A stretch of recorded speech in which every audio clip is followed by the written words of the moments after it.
क्या EVM hack हो सकती है? मेरे दो सवाल हैं, मैं नहीं कर सकता पर हो सकती है, संभावनाएं पूरी बनती है। क्या ये चुनावों को रद्द किया जा सकता है? बिल्कुल हो सकता है, हमारे आर्टिकल्स का वायलेशन है और हमने 5 ग्राउंड आपको फिर बोल रहा हूँ कि बिना इलेक्शन कमीशन के पोर्टल के जितने भी एप्लीकेशन कंप्लेंट्स की वोटर एज कैंडिडेट जब तक नहीं डिसाइड हो जाते इलेक्शन कमीशन के पास कोई पावर नहीं। ईवीएम को 99% कैसे चार्ज किया गया है आप सारे लोग बताइए ना। आप लोग भी कैमरामैन है, हमारे पास मोबाइल है, दिन भर में उसको मैं 2 बार चार्ज करता हूँ। क्या 10 घंटे वहाँ ईवीएम लगाई गई, 15 घंटे लगाई गई, सुबह 8 बजे से इलेक्शन शुरू हुआ चुनाव का, क्या ईवीएम की मशीन की बैटरी नहीं कमजोर हुई होगी? शपथ ग्रहण को रोककर दोबारा चुनाव करवाया जा सकता है? बिल्कुल किया जा सकता है, शपथ समारोह को रोका जा सकता है, शपथ दोबारा चुनाव कराया जा सकता है और दोबारा चीफ मिनिस्टर बदला जा सकता है। और यही इनका ये कहना है कि अगर इस पूरे मामले को जो सीजेआई साहब गंभीरता से लिखते हैं, इसकी आगे सुनवाई होती है तो शपथ ग्रहण पे भी रोक लग सकती है, दोबारा चुनाव भी हो सकते हैं और ईवीएम भी बैन हो सकती है, बैलेट पेपर से चुनाव भी हो सकते हैं। बहुत राजस्थान, छत्तीसगढ़ और मध्य प्रदेश में जिस तरह से कांग्रेस को करारी हार का सामना करना पड़ा,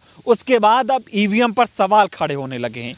ईवीएम पर सवाल सबसे ज्यादा मध्य प्रदेश में खड़े हो रहे हैं क्योंकि मध्य प्रदेश में जिस तरह से बीजेपी को जितनी सीटें मिली उसको लेकर हर कोई हैरान हो रहा है। मध्य प्रदेश के तमाम बड़े बड़े नेताओं ने ईवीएम पर सवाल खड़े किए हैं और इस मुद्दे को जो सुप्रीम कोर्ट तक लेकर पहुंचे हैं। हमारे साथ सुप्रीम कोर्ट के वकील हैं। सर, बहुत स्वागत है।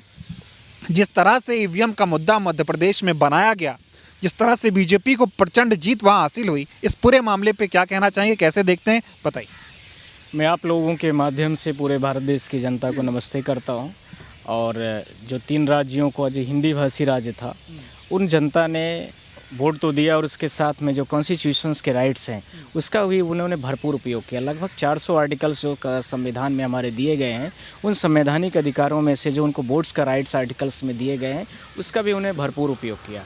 मैं आप लोगों के माध्यम से ये कहना चाहता हूँ कि क्या जो 15,000 पोर्टल में एप्लीकेशंस पेंडिंग पड़े हैं कंप्लेंट्स, वो 2023 के इलेक्शन के हैं, वो वोटरों के हैं, कुछ कैंडिडेटों के भी हो सकते हैं, कुछ किसी के भी हो सकते हैं। क्या उनको बिना डिसाइड किए हुए chief election commission of India को ये काम कर देना चाहिए कि वो रिज़ल्ट डिक्लेयर कर दे और किसी पार्टी जो भी स्पेशल पार्टीज़ है उनकी नज़र में उसका वो सर्टिफिकेट बांट दे? पहला क्वेश्चन नंबर 1।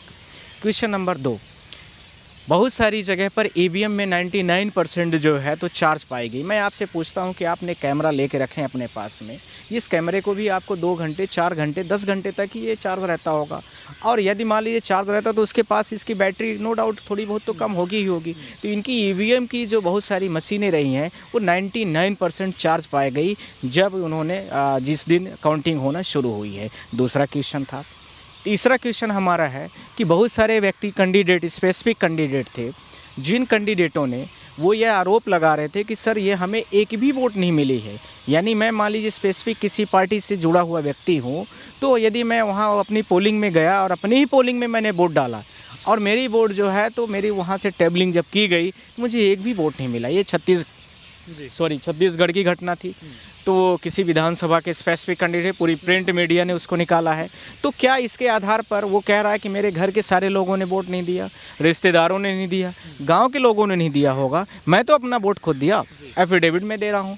अब इसको कैसे आप साबित करोगे?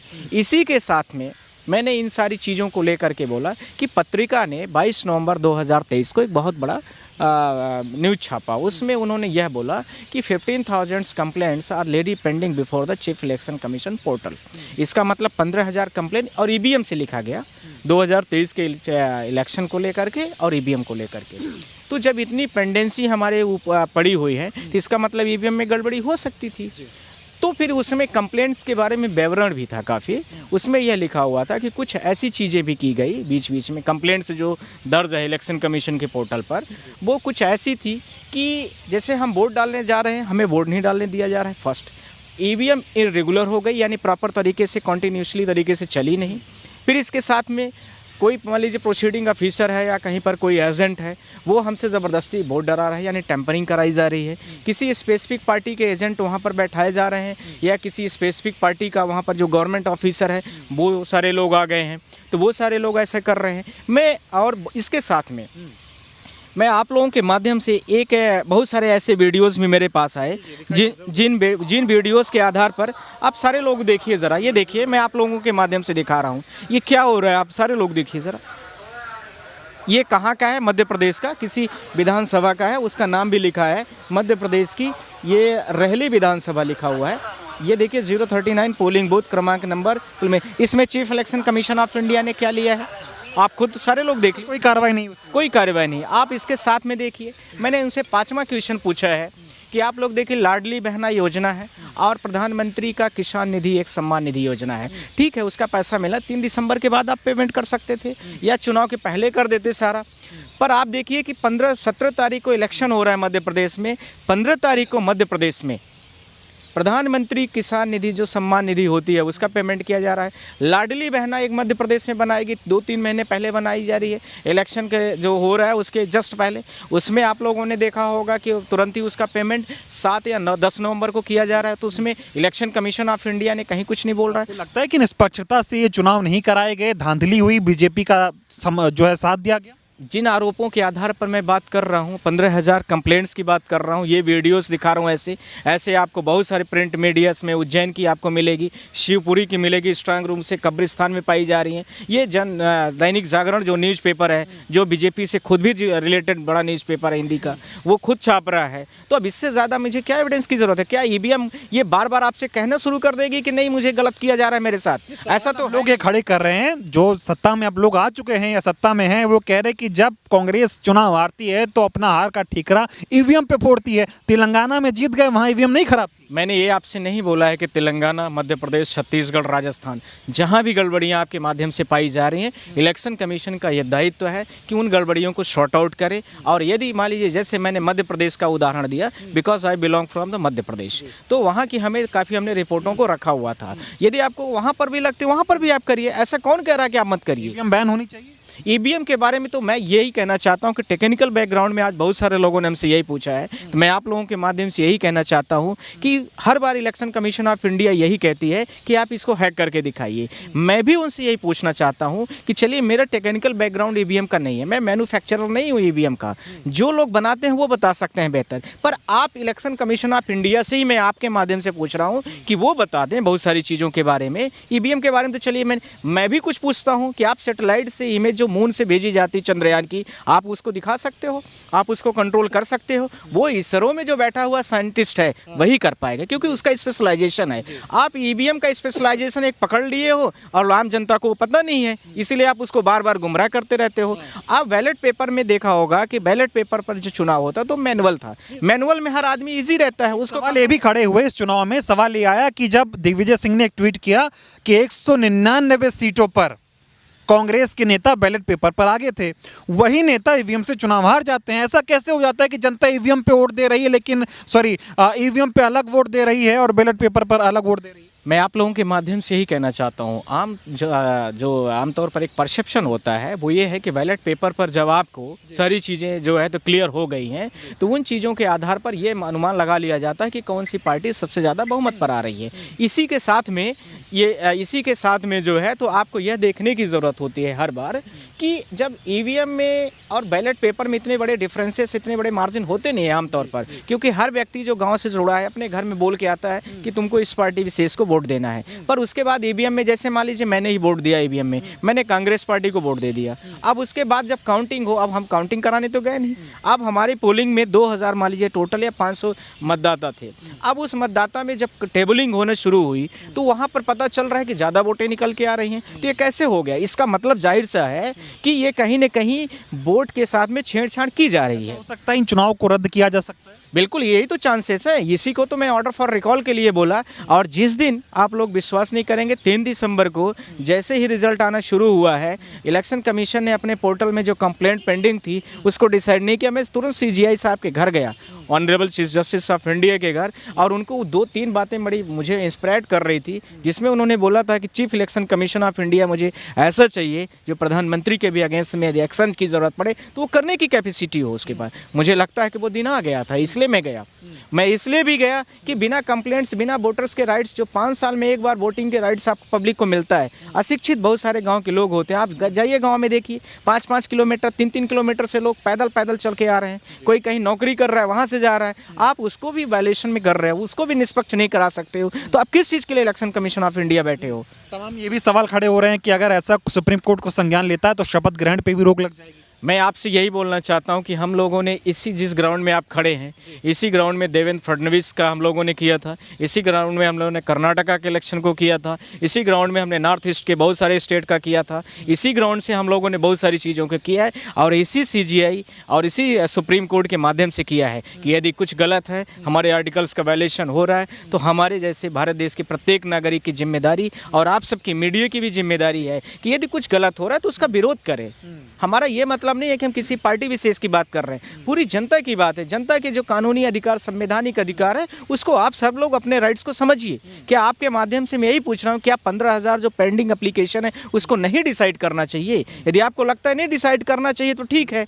यदि आपको यही लग रहा है कि क्या जो व्यक्ति चुनाव लड़ रहा है, कंटेस्ट कर रहा है, वो अपनी पोलिंग में एक भी वोट नहीं पा रहा है, अपनी भी नहीं पा रहा है, वो हैरानी वाली बात है। बीएसपी के जो है प्रत्याशी थे मायावती के पार्टी के, उन्होंने ये कहा कि मेरे गांव के लोगों ने वोट नहीं दिया होगा, हो सकता है घर वालों ने ना दिया, हो सकता है मैंने तो खुद को वोट दिया, वो भी नहीं काउंट हुआ। तो आप लोगों को आश्चर्य नहीं लग रहा है? आप लोगों के माध्यम से मैं पूछ रहा हूँ। तीसरी पॉइंट मैंने आप लोगों से पहले भी बोला है, अभी फिर रिपीट कर रहा हूँ कि जैसे मान लीजिए मैं किसी पोलिंग विशेष से जुड़ा हूँ, वहाँ पर 2000 पोलिंग वोट पड़े। अब जब ईवीएम की काउंटिंग शुरू हुई तो उसमें ज़्यादा आ गए वोट, तो कहाँ से आ गए? अपने से क्या मशीन में आ गए? तो अपने से आ गए तो ये साबित होता है कि उसमें टेम्परिंग के चांसेस बनते हैं। अब इलेक्शन कमीशन ऑफ इंडिया हमसे पूछेगा कि वकील साहब आप समझाइए मुझे कैसे होगा, तो वो तो हम नहीं समझा पाएंगे उनको, पर उनसे हम भी 10 क्वेश्चन इस बना के रखे हैं कि वो हमसे एक दागते हैं तो हम उनसे 50 दागेंगे। अब आप बताइए कि आईएएस ऑफिसर हैं आप चीज़ों को मोटा मोटा आप चीज़ों को जानते हैं। हम भी यूपीएससी का इंटरव्यू लेते हैं इंस्टीट्यूटों का, तो ऐसा थोड़ी आप बोल सकते हैं कुछ भी बोलते रहो, इसका मतलब हो गया। आप एक टेक्निकल चीज़ों को, जैसे जो ईवीएम बनाती है, जो मैन्युफैक्चरर है उसको बैठा लीजिए, यूरोप कंट्री जिन जिन ने बैन किया है आप उनको बैठा लीजिए। आप एक तरफा मत सोचिए ना, आप एक न्यूट्रल होके एज ए ह्यूमन बैठकर एक जांच होनी चाहिए, चाहे वो अमेरिका जो ईवीएम पे चुनाव नहीं करा रहा, जापान, जर्मनी, तो इन लोगों को भी आप वहाँ के लोगों को बुलाइए, उनसे समझिए कि भाई आप क्यों चुनाव नहीं करा रहे हैं, आपको कहाँ दिक्कत आई थी, हमारे यहाँ तो ऐसे ऐसे मामले सामने। बिल्कुल बिल्कुल। अब एजुकेशन का लेवल जहाँ इतना बिलो है, जहाँ लिटरेसी पावर सिर्फ है, मतलब हम लिख सकते हैं, पढ़ सकते हैं, टेक्निकल बैकग्राउंड एजुकेशन का क्या है आप सारे लोग जानते हैं। आप लोग भी गाँव से पढ़े लिख के आए होंगे, देश की बहुत सारी जनता बेचारे पढ़ लिख के आ रहे हैं, आप देख सकते हैं। उनसे क्या पूछ रहे हो आप, वो क्या बताएंगे ईवीएम कैसे हैक हो सकता है? मामले में आप सुप्रीम कोर्ट में अभी ये मामला किस करवट बैठेगा, कैसे देख रहे हैं, क्योंकि अब तो शपथ ग्रहण होने ही वाला है, कल परसों में हो भी जाए। आप चिंता मत करिए, कल और परसों के बीच में सीजीआई साहब बहुत बड़ा धमाका करेंगे, आप लोग टेंशन मत लीजिए। आपके माध्यम से मैं पूरे भारत देश की जनता को कॉन्फिडेंस दे रहा हूं कि मैं 3 दिसंबर को जब चुनाव की काउंटिंग शुरू हुई है 2 बजे के बाद मैं सीजीआई साहब से, उनके जो भी ऑफिसर्स से थ्रू पीए मैंने उनसे कन्वर्सेशन कर दिया है, फाइल दे दिया, एप्लीकेशन दे दिया, पिटीशंस जो हमारी थी वो हो गई है, और इसके साथ में मैंने बहुत सारे जो भी एक लॉयर्स के जो होते हैं चीज़ें उसको मैंने फुलफ़िल करने की कोशिश किया है। जैसे जब हमसे कॉपी मंगाई गई, जो भी चीज़ें एविडेंसेस चाहिए हमने सब उनको रिपीट कर दिया है। अब इसके साथ में मेरा बार बार कन्वर्सेशन हो रहा है, इसमें जो होने वाला 1-2 दिन के दिन में अच्छा होगा, और यदि मान लीजिए वो हो जाती है तो वो कैंसिल कराने में भी टाइम नहीं लगेगा, यही सीजीआई करेंगे, पर ये है कि इलीगल नहीं होना चाहिए। ठीक है, अब मैं कुछ छोटे छोटे सवाल जनता के लिए और छोटा छोटा जवाब, क्या ईवीएम हैक हो सकती है? मेरे 2 सवाल हैं, मैं नहीं कर सकता पर हो सकती है, संभावनाएं पूरी बनती हैं। क्या ये चुनावों को रद्द किया जा सकता है? बिल्कुल हो सकता है, हमारे आर्टिकल्स का वायलेशन है, और हमने 5 ग्राउंड आपको फिर बोल रहा हूँ कि बिना इलेक्शन कमीशन के पोर्टल के जितने भी एप्लीकेशन कंप्लेंट्स की वोटर एज कैंडिडेट जब तक नहीं डिसाइड हो जाते, इलेक्शन कमीशन के पास कोई पावर नहीं है। फर्स्ट, सेकंड भी आपको बोल रहा हूँ, जो कैंडिडेट जहाँ पर कंटेस्टिंग किए हैं और उन्होंने अपनी खुद की पोलिंग में वोट नहीं पाई है, एक भी वोट उनको नहीं मिल रही, वो उसके आधार पर कैंसिल हो सकता है। तीसरा, ये जैसे मान लीजिए टोटल टेबलिंग हुई और टोटल जो काउंटिंग करके जाती है कि इतने मेल वोटिंग किए, इतने फीमेल किए हैं, तो उसके आधार पर उससे ज़्यादा वहाँ पर जब चुनाव के पोलिंग में जो रिजल्ट्स के डिक्लेरेशन में जहाँ पर भी होता है वो सारी चीज़ें पर की गई तो वहाँ पर भी हो सकता है। चौथी चीज़, ईवीएम को 99% कैसे चार्ज किया गया है, आप सारे लोग बताइए ना। आप लोगों से, आप लोग भी कैमरामैन है, हमारे पास मोबाइल है, दिन भर में उसको मैं 2 बार चार्ज करता हूँ। क्या 10 घंटे वहाँ ईवीएम लगाई गई, 15 घंटे लगाई गई, सुबह 8 बजे इलेक्शन शुरू हुआ चुनाव का, क्या ईवीएम की मशीन की बैटरी नहीं कमजोर हुई होगी? आप सारे लोग बताइए ना। आप लोगों माध्यम से 99% चार्ज पाई जा रही है और बहुत सारी ईवीएम मशीनों को किया गया ऐसा। इसके साथ में मैं आप लोगों के जो टेम्परिंग की बहुत सारी वीडियोस मैंने आपको दिखाया है, क्या इसमें आपको नहीं लग रहा है पूरे भारत देश की जनता शपथ ग्रहण को रोककर दोबारा चुनाव करवाए जा सकते हैं। बिल्कुल किया जा सकता है। शपथ समारोह को रोका जा सकता है, शपथ दोबारा चुनाव कराया जा सकता है और दोबारा चीफ मिनिस्टर बदला जा सकता है और दोबारा जो भी पार्टीज होंगी, हम तो सीजीआई साहब से यहाँ तक रिक्वेस्ट कर रहे हैं कि आप सारे 230 को छोड़ दीजिए मध्य प्रदेश का, आप 100 सीट हमें दे दीजिए, उसमें आप बैलेट पेपर में करा के आप चेक कर लीजिए, क्रॉस वेरीफाइड हो जाएगा। What is the realities on the ground. तो ये ईवीएम को लेकर बड़ी जो है जानकारी निकलकर सामने आ रही है, क्योंकि जी हाँ, वकील थे हमारे पास साथ हमारे सुप्रीम कोर्ट के नरेंद्र मिश्रा जिनका नाम है, लगातार ईवीएम को लेकर ये जो है सवाल खड़े कर रहे हैं। तमाम जो है चैनल्स पे जाकर जनता की जो वोटों का अधिकार है उसको मजबूत कर रहे हैं, क्योंकि अगर जनता ने वोट किसी और पार्टी को दिए हैं, कोई और पार्टी जीत रही है, तो वाकई में लोकतंत्र की हत्या के समान है। और यही इनका ये कहना है कि अगर इस पूरे मामले को जो है सीजेआई साहब गंभीरता से लेते हैं, इसकी आगे सुनवाई होती है, तो शपथ ग्रहण पे भी रोक लग सकती है, दोबारा चुनाव भी हो सकते हैं और ईवीएम भी बैन हो सकती है, बैलेट पेपर से चुनाव भी हो सकते हैं। बहुत बहुत धन्यवाद।